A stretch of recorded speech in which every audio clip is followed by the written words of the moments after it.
कांग्रेस के सांसद प्रमोद तिवारी ने पश्चिम बंगाल की मुख्यमंत्री ममता बनर्जी और बीजेपी दोनों को मुर्शिदाबाद में हुई हालिया हिंसा के लिए जिम्मेदार ठहराया है।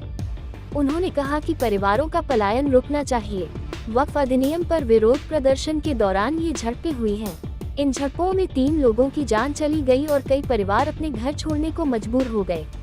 तिवारी ने मुर्शिदाबाद हिंसा को लेकर कहा है कि उन्हें इससे बहुत ज्यादा पीड़ा हो रही है और अब पलायन रुक जाना चाहिए।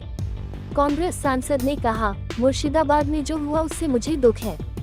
पीड़ितों को न्याय मिलना चाहिए, पलायन रुकना चाहिए। उन्होंने आगे कहा, अगर बांग्लादेश में कोई साजिश रची गई है तो इसके लिए केंद्र और राज्य सरकारें दोनों जिम्मेदार हैं।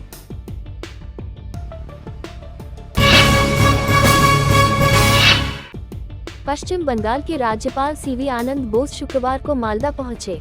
उन्होंने मुख्यमंत्री ममता बनर्जी के अनुरोध को ठुकरा दिया। ममता बनर्जी ने उनसे दंगा प्रभावित इलाकों का दौरा स्थगित करने को कहा था।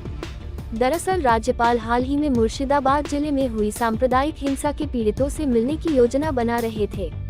हिंसा के बाद कई लोग अपना घर छोड़कर भाग गए थे। राज्यपाल आज पीड़ितों से मिलेंगे और उनके हालात का जायजा लेंगे और अपनी सिफारिशें भेजेंगे।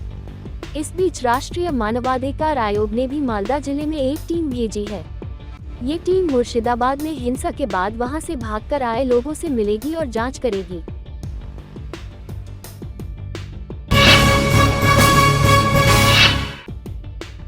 हिमाचल प्रदेश में 2 दिन भारी बारिश, बर्फबारी, अंधड़ व ओलावृष्टि का अलर्ट जारी किया गया है। बुधवार रात को भी अंधड़ के साथ बारिश से भारी नुकसान हुआ। तेज हवाओं के कारण प्रदेश भर में जगह जगह पेड़ गिरने से दर्जनों घर और वाहन क्षतिग्रस्त हो गए थे। जिला हमीरपुर के मेहरे बाजार में एक झुग्गी पर पेड़ गिरने से भीतर सो रहे 8 साल के बच्चे की मौत हो गई, जबकि पिता घायल हैं। वहीं मंडी में एक महिला की अंधड़ के बीच संतुलन खोकर लेंटर से गिरने से मौत हो गई।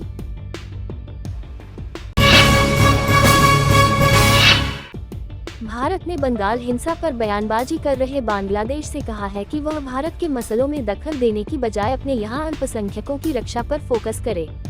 दरअसल बांग्लादेश की अंतरिम सरकार के चीफ एडवाइजर मोहम्मद यूनुस के प्रेस सेक्रेटरी ने कहा था कि भारत को उन अल्पसंख्यक मुस्लिमों की रक्षा करनी चाहिए जो पिछले हफ्ते बंगाल के मुर्शिदाबाद में हुई हिंसा से प्रभावित हुए हैं। इसके साथ ही उन्होंने इस बात से इनकार कर दिया कि इस हिंसा को भड़काने में बांग्लादेश का हाथ है। भारत ने शुक्रवार को इस बयान का कड़ा विरोध किया है। भारत ने कहा कि बांग्लादेश का ये बयान धूर्तता और कपट से भरा है।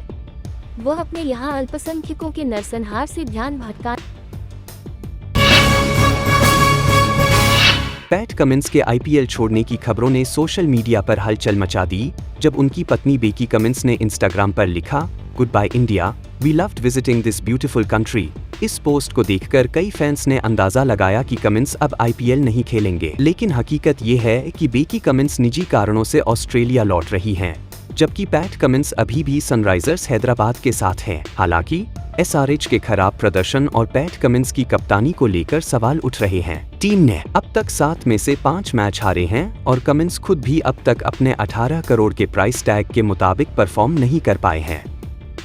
ऐसे में कप्तान के तौर पर उन पर दबाव बढ़ता जा रहा है।